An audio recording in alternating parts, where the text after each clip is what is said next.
How did I know God was real? That is what we're going to explore here in this video. How are we going to identify what God is? What does it look like? Where is it? How do you find it? How do you know that it's God? What makes a thing God? How do you... What's that? What?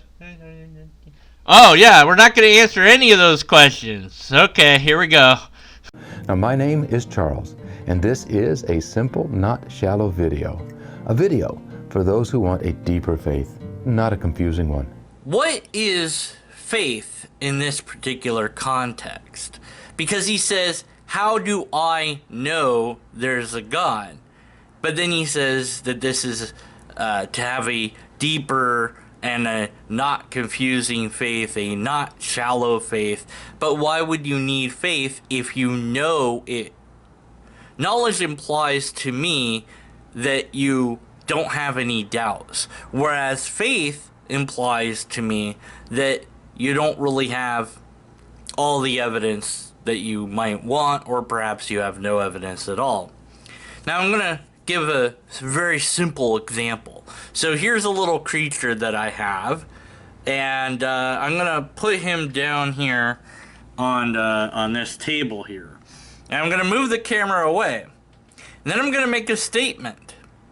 That creature is now gone. I have removed it. Now I could have done that.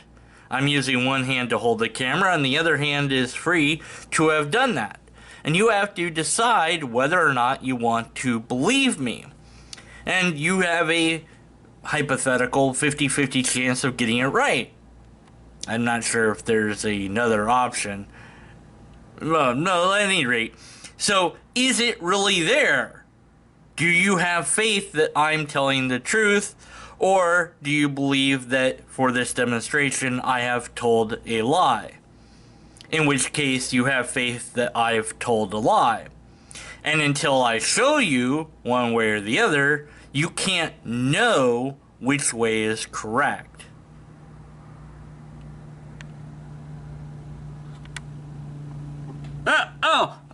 In that case, I lied. Now, what if I do it again? Now, you already knew I lied the first time. Will I lie again? Or am I going to trick you by not lying? Wow, it wasn't there. There it is. So I could, do this over and over again and continually switch up my strategy. This is similar to rock, paper, scissors in a sense. Now I could say, I'm going to throw rock and actually throw rock.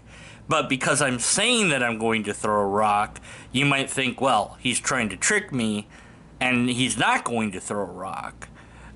He's actually going to throw the thing that beats rock, which is paper, so then I should throw scissors. But then he knows that I know that. Maybe he is telling the truth and really is good. And forget about what they say. It's going to be one or three things. So I should just throw and see what happens. You can make pretty good estimates about what someone is or isn't being honest about by playing these sort of thought experiments, and by gauging over time, you'd have a sample set of data that would produce a bell curve. And so if I was to do the creature on my desk experiment a number of times, whether I lie to you or sometimes I tell you the truth and I mix it up back and forth, and over time there might be some pattern or something that you can find that's some sort of tell or consistency to it, and you can make a probable guess based on that, but it's still a guess. It isn't knowledge that it's there or not there. It is an assumption, perhaps based on data, but it's still not knowledge. You don't know for sure. So you might have faith or you might have a belief. Now, for me, I'd rather have facts than any faith at all. And in many cases, you might say, well, But in real life, you're going to have some point in life where you might have faith about something, and that might very well be the case, but I want as little faith as possible because I'd rather have facts. Now, it has often been observed that science cannot prove that there is a God. Now, it is also true that it cannot prove that there is no God. In fact, science can do nothing in establishing the reality or the non-existence of God. And science can't disprove anything that is not unfalsifiable. But that's not a strength of the argument. In fact, it reveals that you don't really even have an argument. There's an invisible entity in this room that you cannot test in any way, shape, or form. Can you disprove that? No, of course not. Well, then, that's a problem. See, I need a localized claim that can be proven or disproven. Otherwise, I just have a vacant, bald assertion claim. There's a leprechaun somewhere inside of this room. Well, at least it's in the room, but where in the room? Well, every time you look somewhere, and by the way, you're going to be limited to your visual sensory input only. You're not allowed to use any technology, but every time you look, the leprechaun is clever and is going to go hide. So I could simply say that the leprechaun is anywhere in the room that you're not looking, and in fact, might as well be everywhere in the room that you're not looking while you're not looking at it. And who knows, maybe the leprechaun is hanging to the back of your head and you just don't feel it there, for all you know. And the moment that you say, well, I've looked everywhere, but I didn't find it, well, but it just kept moving around. And you go, well, I'm going to lace them down leprechaun traps, well, the leprechaun is very clever and it's not going to get trapped. And, I keep making up all these things that the leprechaun can do to avoid detection and to avoid being trapped and to avoid anything that would negate the leprechaun not being there. There's a dinosaur in the room that's alive. I don't see it.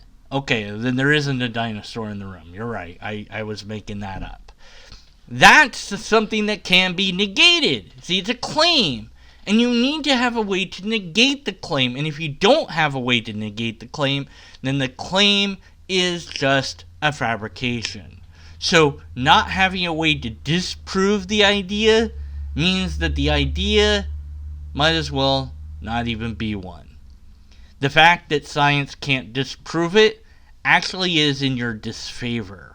But that's a topic for a different video. I only mention it now because as I was thinking on this about what type of proof I should be looking for, I began wondering, was I looking for physical or scientific proofs? Such as those given for the existence of gravity and its effect upon things on this planet, or for the Earth being a big blue ball spinning around the sun.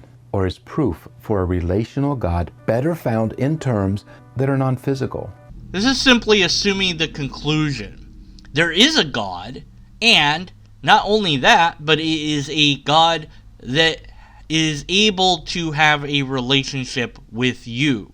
Well, wait a minute. You're asking the question, is there a God? You cannot then also add on to that, by the way, God also has this attribute of being a relational being of some sort, a being capable of having a relationship with. Well, wait a minute. How did you get to that conclusion? You didn't even solve the first question of whether there's a God or not. In fact, you didn't answer any question of what God is, but you're just going to jump into the idea that it's a relational being. But that conclusion is assumed. You don't know that it's a relational being because you haven't established that it is a being in the first place. And I question what a relationship with something so foreign to us would even be in the first place. Like, couldn't you have a relationship to the universe? I mean, I guess, but aren't relationships two-way streets? Like, yeah, I can talk to the universe, but it's not going to talk back. I guess I could love the universe, but it's not going to love me back. So if I'm looking for a relationship, I'm looking for a two-way street. And if I say, hey, God, how's it going? And nothing or no one, and there's no sound that comes back, then what am I talking to? Just my empty room? And that would seem to be the conclusion. So maybe God can't hear me. Maybe I didn't speak loud enough. Maybe it doesn't speak English. Maybe it's not aware of me or cares about me or any other number of possibilities. But I can't just conclude that it is a relational being without establishing that it's a being in the first place. So where did I go looking for proofs? Well, the very first place that I went looking for proof was in my Bible. Oh my word. Really? Seriously? I mean, that's it? I mean, it's just going to have circular argumentation. Where do I find proof of God? Well, in this book that says there's a God. You know, I mean, yeah. Which book? Oh, the book that I believe is true, which is, the Judeo-Christian Bible. Well, what version of that? The King James Version, New English Version. I'm not gonna look. It's just my Bible. Oh, the one that you own, not the one that I own. Does mine also say? What if they say different things? No. Look, it's gonna say that there's a God in there. Oh, okay, and that's gonna be proof of God. And how do you know that the Bible's true? Well, I mean, because. And the very first passage that I found was in John chapter 8, which says, if you remain in my word, then you are truly my disciples.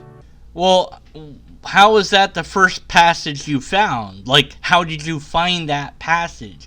What methodology did you use to find that particular passage? Did you open up the Bible to a random location and just point at it and go, oh, here's a verse? Did you use some software like eSword to search out different terms and find something that seemed to relate to the topic at hand? What exactly is the... Wait, what? He doesn't have a methodology? He's just making this stuff up? Okay, all right. Back to the video then. And you will know the truth, and the truth will make you free. So, if we continue in His Word, reading it, pondering it, thinking about it, mulling it over, and acting on what we learn there, then we are truly His disciples, and we will know the truth. Well, there's a little problem with this, so I'm just going to read the Bible with my own understanding and mull it over in my own head. I'm not going to ask anyone else. I'm not going to consult anyone.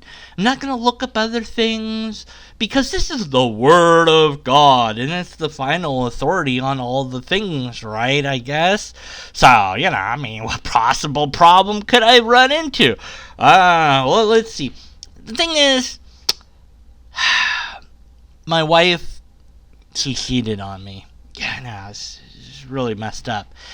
So I just, went to the Bible, and using his methodology of no methodology, I just found a verse that seemed to tell me what to do. And since I'm just supposed to mull it over in my head and think about it, I just did that. I didn't, think about anything else or consider laws or, ethics or morals or anything else. I just went with what the Bible said. So it says, if a man is found sleeping with another man's wife, yes, that's what happened, then the man who slept with her and the woman must die.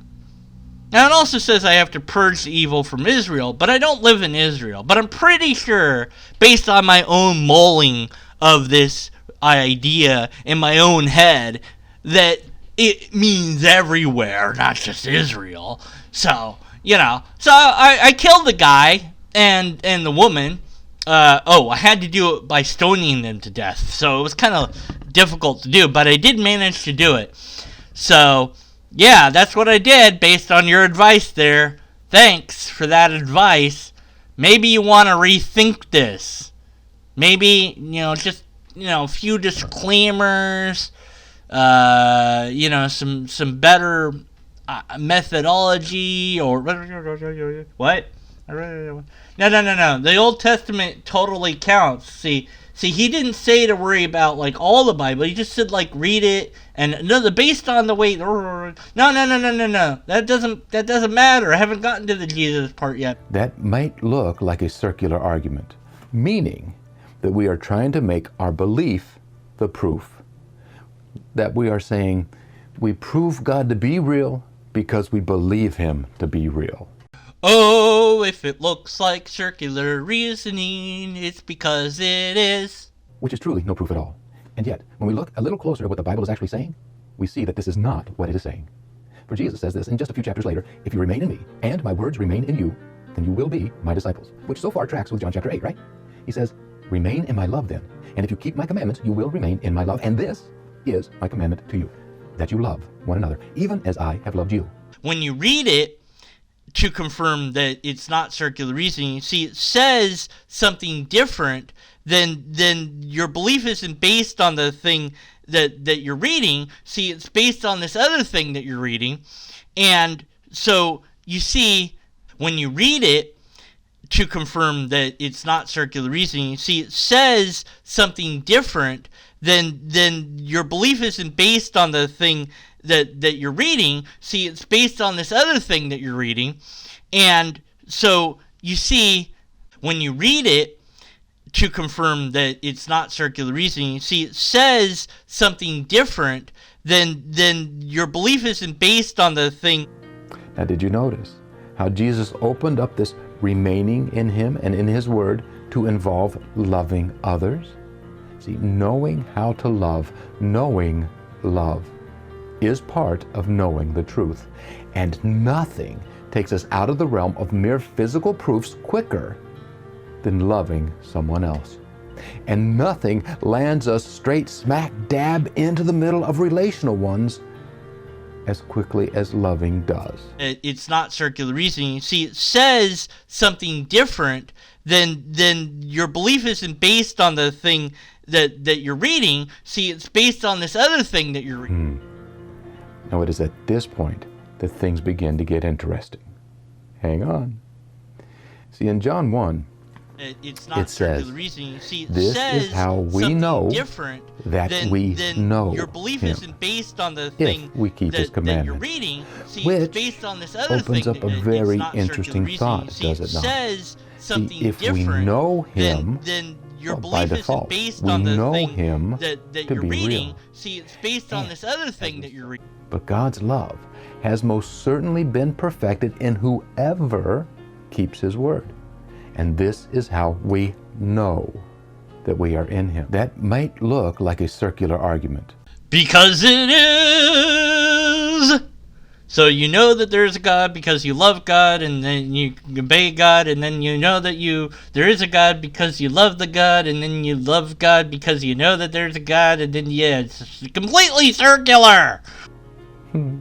Okay, so I'll spare you the rest. He basically continues to cite verses in the Bible and say that because they say stuff about knowing that there is a God, that's how you know that there is a God. It's not circular reasoning at all, you see. When you read it, to confirm that it's not circular reasoning, see, it says something different than your belief isn't based on the thing that you're reading. See, it's based on this other thing that you're reading. And so you see, anyways, we don't have any empirical evidence because he said there wasn't any. We don't have any repeatable tests because he said there wasn't any. And there is no logically sound, coherent argument here at all whatsoever. It's nothing but circular reasoning. And he knows what circular reasoning is, but then he proceeds to do circular reasoning. So that was weird. Anyways, thanks for watching and liking and commenting. Don't forget to hit the bell and subscribe and do all those things. And remember that it's not circular reasoning because when you read it, to confirm that it's not circular reasoning. When you read it to confirm circular reasoning, you see it's assuming the